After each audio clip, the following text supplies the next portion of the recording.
Lo prometido es deuda. Vamos a conversar sobre las pymes, los problemas de deudas que muchas veces las pequeñas y medianas empresas tienen y que las pueden llevar incluso a la insolvencia. Vamos a dar 4 soluciones en este programa para las pymes, para que puedan evitar llegar a esa situación. Y para eso estamos con Mario Espinosa, abogado y director legal de Grupo Defensa.cl. Mario, ¿cómo estás? Bienvenido, buenas tardes.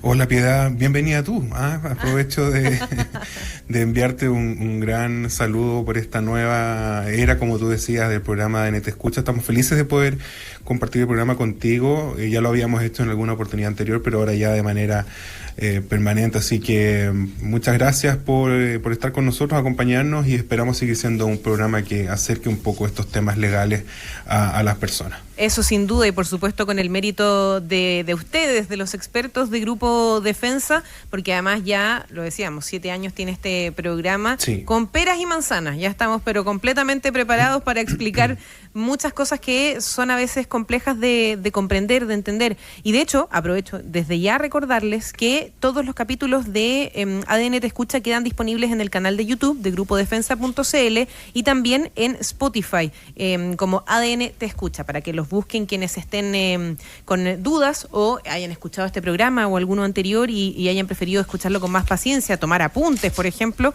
lo pueden hacer sin duda. Mencionaba yo, Mario, que vamos a estar conversando sobre las deudas que muchas veces tienen las pymes, que son una parte muy importante de la economía, de las empresas, de hecho, de nuestro país. Según datos obtenidos de la Superintendencia de Insolvencia y Reemprendimiento, durante enero y junio de este año se iniciaron 339 quiebras o reorganizaciones para empresas, y muchas de ellas son de micro y pequeñas empresas que obviamente sufren con esta situación. Salimos a preguntarle, de hecho, a las pymes cómo consideran que esta situación económica afecta al trabajo que están realizando y, por supuesto, cuáles son sus inquietudes al respecto. Escuchemos. Mucha gente ha tenido que endeudarse para poder seguir manteniendo el negocio, por lo tanto han cerrado un montón también. De los nuestros han levantado un montón de kioscos acá en Santiago por lo mismo. Muy difícil y muy compleja para todos, absolutamente para todos. Sí, cerramos 2 locales y nos quedamos con este, que es el tercero, el más antiguo. Nos endeudamos con mi familia de tener que volver a comprar la mercadería, de que son costos más altos, pero sí, te endeudas. Y lo que no te endeudaste, gastaste tus ahorros, los que tenías. En general, lento, muy lento. Ha sido años duros, pero trabajando se puede, porque trabajamos harto, se le da la cosa. Bueno, en pandemia nos logramos que este local tuvimos 6 meses cerrado. Entonces ahí hubo que pagar gente local, los arriendos siguieron corriendo igual, aquí no se disminuyó ni un peso el arriendo. Entonces ahí todavía hasta el año pasado pagué algunas cuotas. Pude pagarlo, pero fue una deuda que no debería haber contraído nunca. Mira, y entonces la situación que nos comentan, Mario, las personas difícil. que... Sí, muy difícil, que han tenido que pasar por esto, y obviamente eso, yo creo, es complejo, y uno buscaría siempre estar informado para tratar de evitarlo. ¿Cómo una pyme puede empezar a notar que está yendo por el camino equivocado, por lo menos en el caso de las deudas?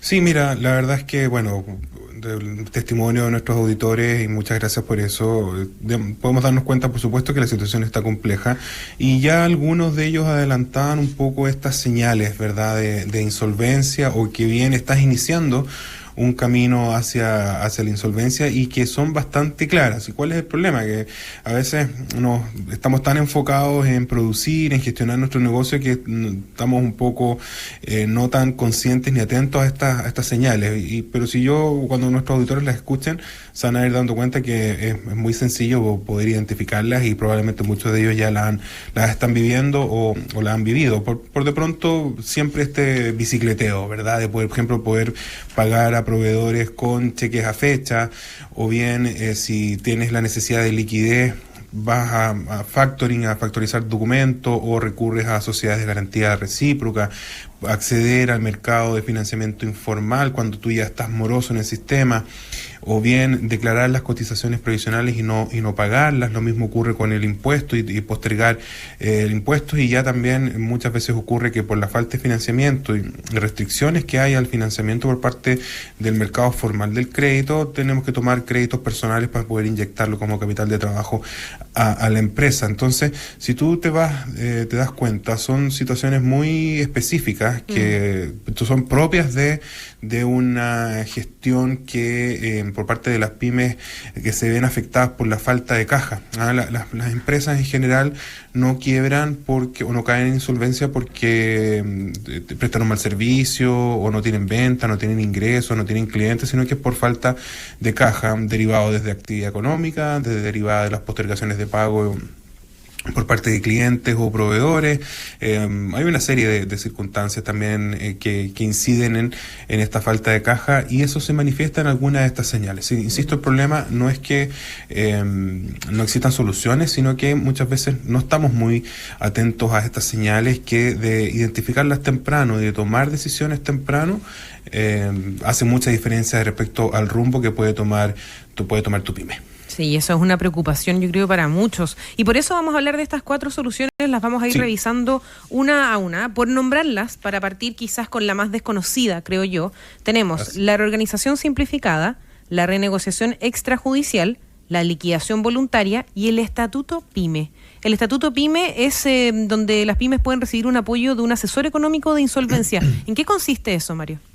Sí, el estatuto PYME, como dice su nombre, es una ley, la ley 20.416, que entre otras cosas estableció varias normas específicas para las micro, pequeñas y medianas empresas, y una de ellas es la asesoría económica de insolvencia, que consiste en que a través de un funcionario, que se llama asesor económico de insolvencia, que son profesionales que están regulados y supervisados y fiscalizados por la Superintendencia de Insolvencia, apoya la gestión de la pyme para poder ordenarla, para poder reestructurar sus activos y pasivos.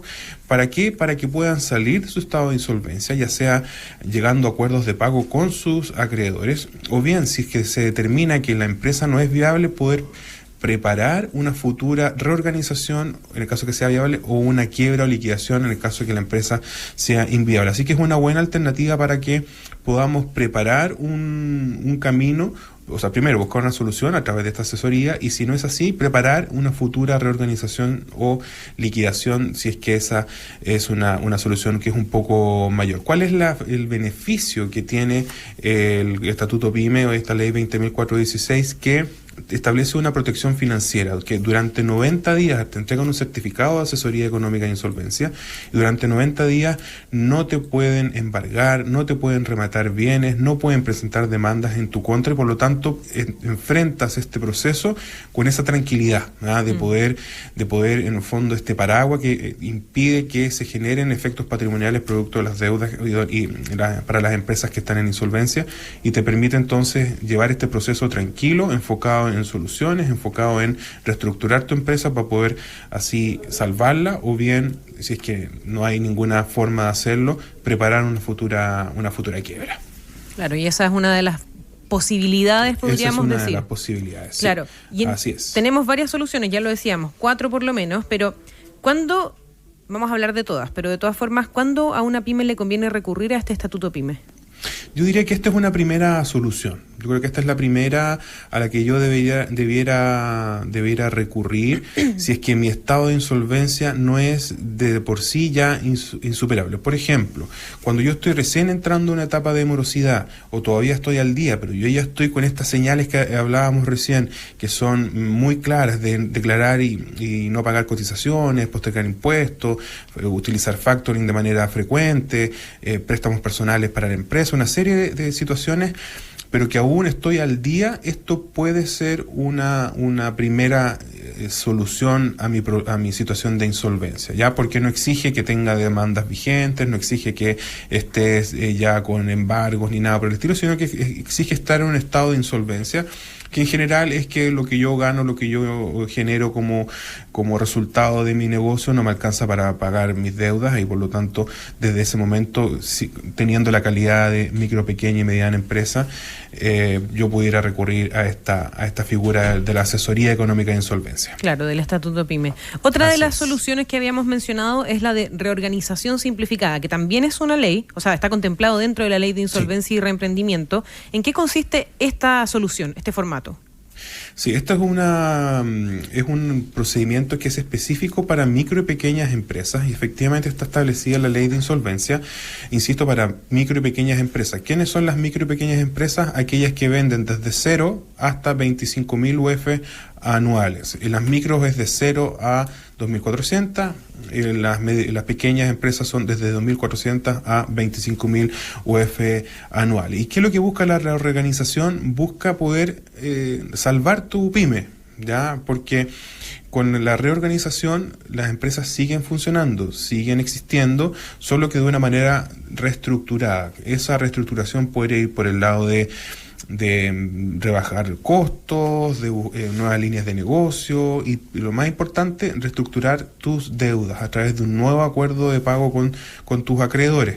Y se llama simplificada porque es un procedimiento que se creó y que existe a partir de agosto del año 2023 para, insisto, las micro y pequeñas empresas, pero con menores barreras de entrada. ¿Cuál era el problema anterior de la reorganización? Que había un único procedimiento y no existía este simplificado, que los costos eran altísimos. Por lo tanto, para las micro y pequeñas empresas fue absolutamente imposible poder recurrir a esta solución y solo les quedaba quebrar. En cambio, aquí lo que pueden hacer es salvar su negocio, proponer un acuerdo de reorganización, darle viabilidad a la empresa, salvar su situación de insolvencia y lo más importante es que uno produce la eliminación de los antecedentes de morosidad, o sea, el socio, el accionista, la empresa queda sin DICOM, para que se entienda. Perfecto. Y también tiene esta protección financiera concursal que por un plazo de hasta 100 días, 40 días primero, prorrogable por 30 días primero y por 30 días después, impide que en ese periodo de tiempo se inician nuevos juicios de cobranza en tu contra, se produzcan embargo de tus bienes o el derramate de los bienes, porque provoca la suspensión de todos los procesos vigentes y por lo tanto también te permite enfrentar esta etapa de reorganización donde tú vas a estar muy vinculado con tus acreedores, con tus trabajadores y también con el veedor que interviene para poder buscar un acuerdo y así permitir la subsistencia de la empresa ordenada con una nueva estructura de activos y pasivos y lo más importante, pagando las deudas acorde a los ingresos y resultados que tiene la empresa. ¿Y qué deudas se pueden reorganizar en este caso con la reorganización simplificada? Porque me imagino que hay deudas y deudas. Claro, mira, la regla general es que todas las deudas se pueden reorganizar, excepto las deudas las deudas previsionales, ya las deudas de las cotizaciones. Las cotizaciones previsionales, esas no se pueden reorganizar, tampoco las deudas relativas a derechos laborales, por ejemplo, si tienes finiquitos pendientes de pago con tus trabajadores, o bien a propósito de el acuerdo de reorganización se produce la desvinculación de trabajadores, tú no puedes incluir esos montos en la reorganización, y también las deudas de pensiones de alimentos cuando se trata, por ejemplo, de empresas que son de personas naturales y no personas jurídicas. El resto de deudas, pago a proveedores, créditos con casas comerciales, créditos de consumo, leasing, créditos hipotecarios, el arriendo, por ejemplo, que tú puedas deber, y los impuestos sí se pueden reorganizar y por lo tanto incluir en este procedimiento, y créeme que son probablemente estas deudas las más importantes. Impuestos, por ejemplo, y los créditos son deudas muy importantes que llevan muchas veces por malas decisiones o por un desconocimiento también, ¿o no? Desconocimiento también efectivamente te llevan a un estado de insolvencia cuando si esto hubiera hecho bien probablemente no habrías llegado a ese punto. Claro, para evitar justamente llegar a ese punto. Pero dentro de los requisitos, además de que estén estas deudas morosas, está lo que mencionábamos al principio, que el negocio entonces siga siendo viable. ¿Eso lo puedo determinar yo como pyme? ¿Lo tengo que probar de alguna forma? Claro, el requisito para que la reorganización tenga futuro y tenga buen éxito es que tu empresa sea viable, porque lo que buscan los acreedores es que ellos tengan la seguridad, o no seguridad, pero menos una cierta certeza y probabilidad de que tú les vas a cumplir con la propuesta que tú le entregas. Entonces, si tu negocio está en un estado de insolvencia altísimo, donde existe una cantidad de deuda que en realidad es insuperable, y además es un negocio donde ya no tiene posibilidades de crecimiento, que va en bajada, discúlpame de dar ejemplos tan antiguos, pero por ejemplo, si hoy día obviamente ya no existen los videoclubs, ¿no es cierto? Pero en su tiempo, porque hoy día todo no es tan antiguo, a través de plataforma. No es tan antiguo. Bueno, para uno que ya pinta canas, ¿verdad? No nos tiremos tanto los años en el carnet. No, pero claro, ese es un caso dramático porque fue muy evidente y muy brusco. exactamente, donde la tecnología lo dejó atrás, claro. Y por lo tanto un videoclub en su momento que quería reorganizarse derechamente ya no tenía ninguna opción de ser viable, y obviamente los acreedores no iban a aceptar una propuesta. Entonces la viabilidad no es que yo tenga que probarla como tal, pero por supuesto se analiza de una manera muy técnica, de una manera muy profesional en cuanto a contabilidad, en cuanto a flujo, en cuanto a manejo financiero, estados de resultados, una serie de cosas que se analizan para que vean que la propuesta que yo estoy presentando, los acreedores tengan cierta certeza de que yo la voy a poder cumplir. Claro. Vamos a hacer una breve pausa, pero a la vuelta vamos a estar hablando de las otras dos soluciones que habíamos prometido, la renegociación extrajudicial y la liquidación voluntaria simplificada, que es más conocida como la quiebra. Adelantarles, por supuesto, que nos pueden contar a través de nuestro WhatsApp sus casos, si es que tienen alguna duda que quieran resolver con nosotros. Todo esto es en el +569 85 21 23 60. Y recordarles, por supuesto, que pueden volver a escuchar este capítulo después en Spotify y en el canal de YouTube de Grupo defensadeudores.cl. Nosotros vamos a hacer una pausa, pero antes contarles que estás a mitad de año y aún no puedes salir de tus deudas. Es fácil. Las juntas bajan tus cuotas y vuelves a pagar en condiciones que sí puedes cumplir. En defensadeudores.cl te ayudan con asesoría experta. Evalúa tu caso sin costo en defensadeudores.cl. 25 años ayudando a más de 500.000 familias a librarse de las deudas. Nosotros hacemos una breve pausa en este ADN Te Escucha y ya volvemos.